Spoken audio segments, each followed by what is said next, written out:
Good morning students. मैं लालचंद कुमावत। आज अपन लेके आ रहे अपने 10th क्लास का एक जो टॉपिक था हाइट एंड डिस्टेंस, ऊंचाई और दूरी। ऊंचाई और दूरी पे देखो मैंने आप लोगों को बेसिक कुछ डिटेल बताई थी। इस बार अपन कुछ क्वेश्चन और लेके आ रहे हैं इसमें। तो अपना नेक्स्ट क्वेश्चन है इसमें कि आंधी के कारण एक वृक्ष का ऊपरी सा टूटकर क्षैतिज तल से 60 डिग्री का कोण बनाता है। ठीक, तो जैसे आपके पास में ये पेड़ है, ठीक, पेड़ क्या हो रहा है आपके पास में, ये क्षैतिज तल आ गया आपके पास में। इस क्षैतिज तल के साथ में देखो टूट गया आपके पास में। कहां टूटा कहां नहीं टूटा, मान लो जैसे सपोज दैट यहां से टूट गया आपके पास में और टूट के इस क्षैतिज तल के साथ कितना डिग्री का कोण बना रहा है, 60 डिग्री का कोण बना रहा है।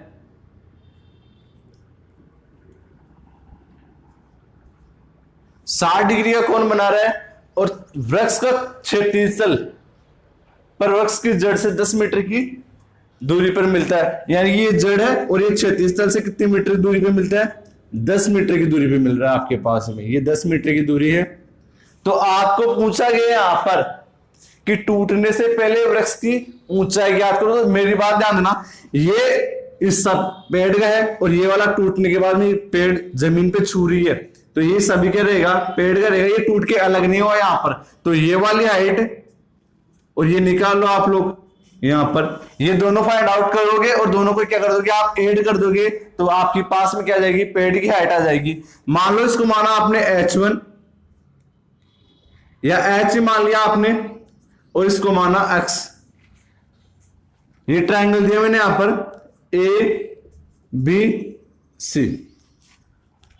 तो क्या करोगे आप लोग, देखो ये आपके पास में बेस आधार है, ये आपके पास में लंब है, परपेंडिकुलर है, ये आपके पास में हाइपोटेनस कर्ण है। तो आप क्या करोगे, बेस और परपेंडिकुलर से क्या निकालोगे आप लोग, हाइट फाइंड आउट कर लोगे। देखो तो क्या करोगे, त्रिभुज ABC में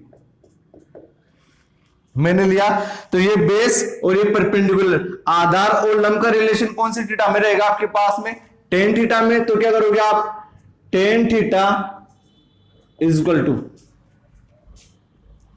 लंब तो क्या आपके पास में, सॉरी लंब आपके पास में AC अपॉन बट्टे में आधार क्या है AB।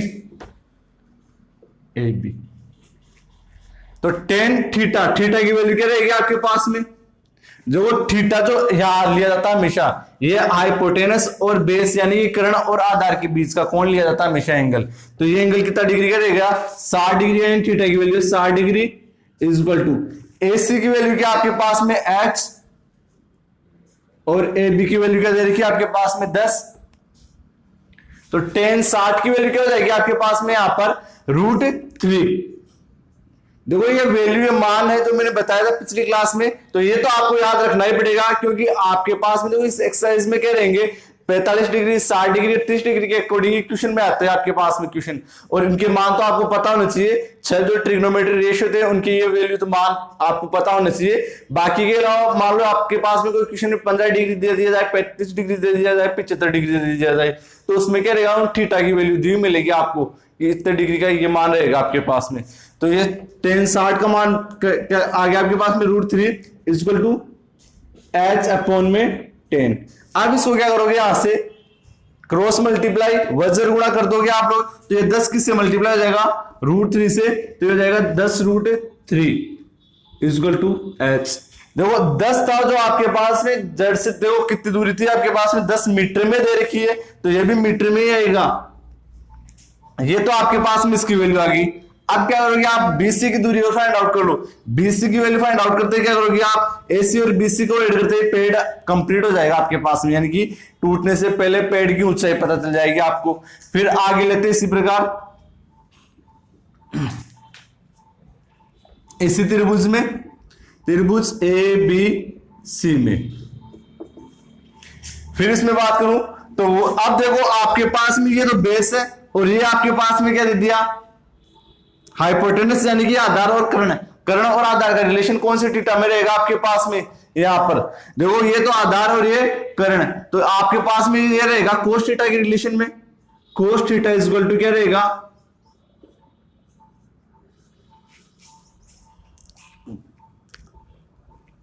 आधार बटा कर्ण, तो आधार क्या आपके पास में ए बी, सीधी वैल्यू रखा मैं यहाँ पे ए बी, और कर्ण क्या दे रखा आपके पास में बी सी, यानी कि बेस अपॉन हाइपोटेनस।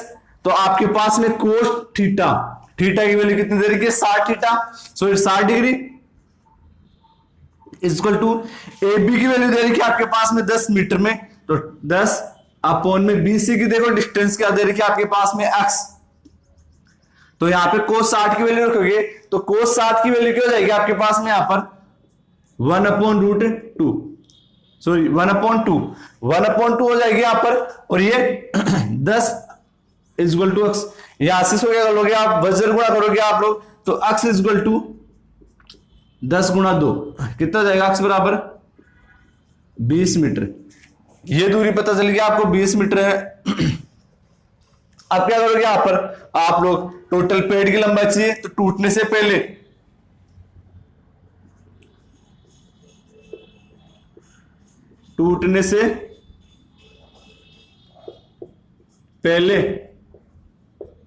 वृक्ष की ऊंचाई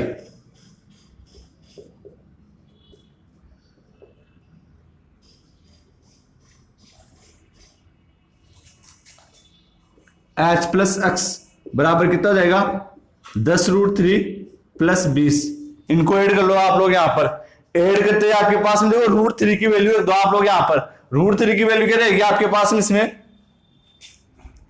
10 मल्टीप्लाई 1.73 2 प्लस 20 को ऐड कर दोगे आप लोग, तो 10 से मल्टीप्लाई हो जाएगा तो हो जाएगा 17.32 प्लस 20 यानी कि 37.32 मीटर।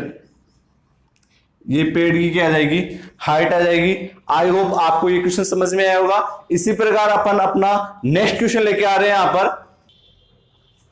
हाँ, तो अपना नेक्स्ट क्वेश्चन है किसी अपूर्ण मीनार के आधार से। देखो, एक अपूर्ण मीनार की बात की जा रही है यहां पर, यानी कि मान लो कोई बिल्डिंग है, कोई भवन है, वो कंप्लीट नहीं बना हुआ, तो मीनार जो दे रखी है वो अपूर्ण कंप्लीट नहीं बनी हुई है। उसके आधार से 120 मीटर दूर किसी बिंदु से मीनार के शिखर, शिखर का मतलब उसकी चोटी, जहां तक मीनार बन चुकी है वहां तक उसकी हाइट, ठीक, उस चोटी का हिस्से का शिखर का उन्नयन कोण कितना दे रखा है आपके पास में 30 डिग्री। तो ज्ञात कीजिए कि मीनार को कितना ऊंचा बनाया जाए कि जिससे उसी स्थान पर उन्नयन कोण क्या हो जाए 60 डिग्री। कहने का मतलब जैसे आपने पहले मीनार बनाई यहां तक, और ये जमीन का वो हिस्सा है मीनार से, जो मीनार के आधार से 120 मीटर दूर,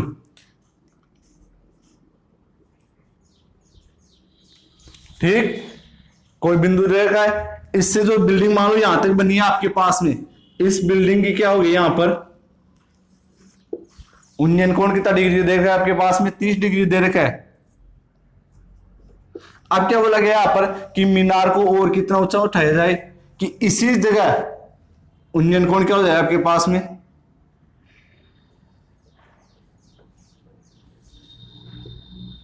60 डिग्री का हो जाए।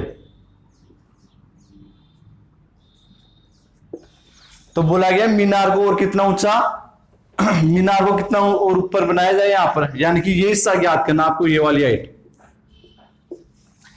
ठीक। तो मान लो आपके पास में ये दे रखा है टोटल यहां से लेकर यहां तक हाइट दे दिया आपने h, यहां से लेकर यहां तक मान लिया आपने h1 क्योंकि ये हाइट में नहीं पता आपको, और ये वाली मान लिया आपने h2, ठीक। तो मेरी बात कहने वाला समझना, या तो इसको h माना, इसको h2 माना, तो ये h इक्वल टू क्या हो गया h1 प्लस h2 हो गया आपके पास में, h की हाइट क्या हो गया आपके पास में h1 प्लस h2। तो मैं यहां पर देखो इस h2 की बजाय यहां पे ये भी लिख सकता हूं, इस पूरी कंप्लीट हाइट में से क्या कर दूं, इस h में से h1 को क्या कर दूं यहां पे सेपरेट कर दूं, यानी कि घटा दूं, तो ये वाली हाइट पता चल जाएगी आपके पास में।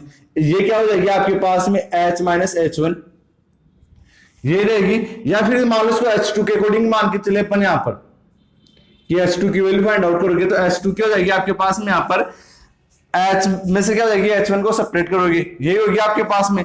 आप इधर ध्यान दो, क्वेश्चन में क्या करोगे आप लोग, इसमें भी वो ले रहा हूं यहां पर ट्राइंगल ए बी सी और ये डी।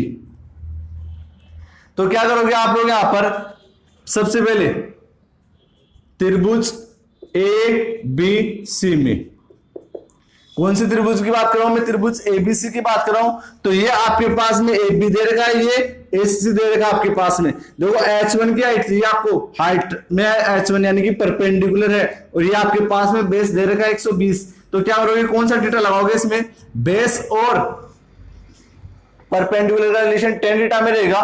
तो tan theta is equal to लंब बटा आधार, या फिर इंग्लिश की लैंग्वेज में बोलेंगे परपेंडिकुलर अपॉन बेस। ठीक, तो tan थीटा, थीटा कितना दे रखा आपके पास में, पहले त्रिभुज एबीसी की बात की थी तो 30 डिग्री दे रखा है, इक्वल टू लंब कितना दे रखा आपके पास में, लंब आपके पास में एसी, एसी और आधार क्या आपके पास में AB। अब इनकी वैल्यू रखूं मैं यहां पर, तो tan 30 की वैल्यू क्या हो जाएगी आपके पास में, 1/√3 इक्वल टू AC क्या आपके पास में यहां पर H1 अपॉन AB क्या हो जाएगी आपके पास में 120। फिर इसको क्या करोगे आप, वज्र गुणा करोगे आप लोग, यहां पर क्रॉस मल्टीप्लाई करोगे तो H1 से तो जाएगा √3 मल्टीप्लाई यहां पर, तो H1√3 इक्वल टू 120। अब आपको H1 की वैल्यू चाहिए तो क्या करोगे, √3 का इसमें क्या कर दोगे, डिवाइड कर दोगे।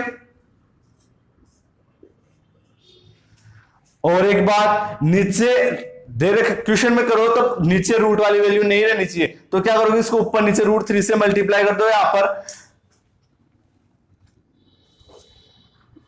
तो H1 equal to 120 upon √3 multiply √3 upon √3। तो यहां पर √3 को √3 से मल्टीप्लाई करोगे तो ये तो जाएगा 3,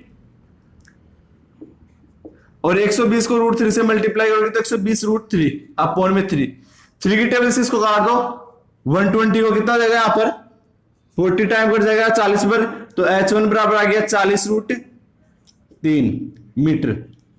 ये आपके पास में H1 की वैल्यू पता चल गई। अब क्या करोगे, आपको H2 की वैल्यू फाइंड आउट करनी थी, तो अब मैं त्रिभुज कौन सा लूंगा यहां पर,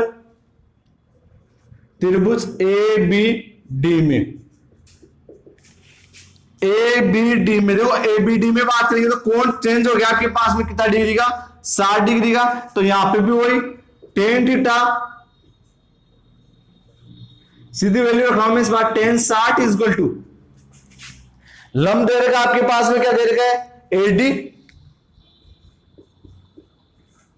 और आधार क्या दे रखा है AB।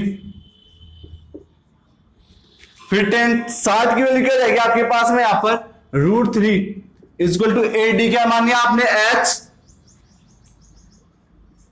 और AB क्या आपके पास में 120।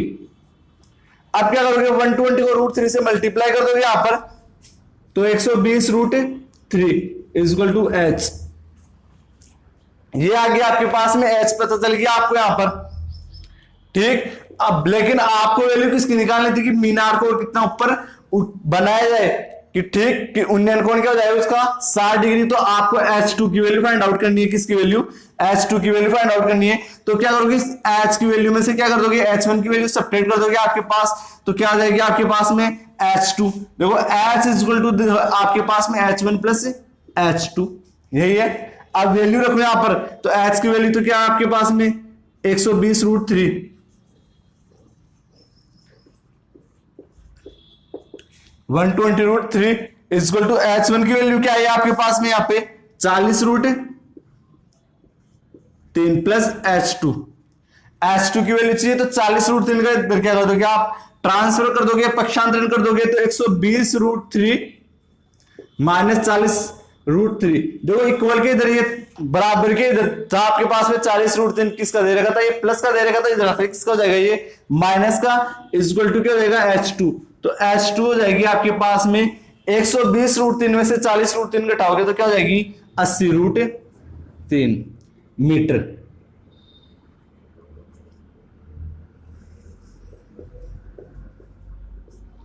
ठीक, अब यदि आपके पास में क्वेश्चन में यदि √3 की वैल्यू दे रखी है तो वो वैल्यू वहां पे रखोगे और उससे क्या कर दोगे, 80 से मल्टीप्लाई कर दोगे। यदि क्वेश्चन में नहीं दे रखी है तो आपको कंपल्सरी नहीं है कि √3 की वैल्यू रखोगे आप लोग यहाँ पर, आप लोग यहाँ तक कंप्लीट कर दोगे। क्वेश्चन आपका सही है बिल्कुल। आई होप आपको ये क्वेश्चन भी समझ में आया होगा। आज पढ़ाया आप लोगों को, तो ये दोनों टॉपिक समझ में आए होंगे आपको।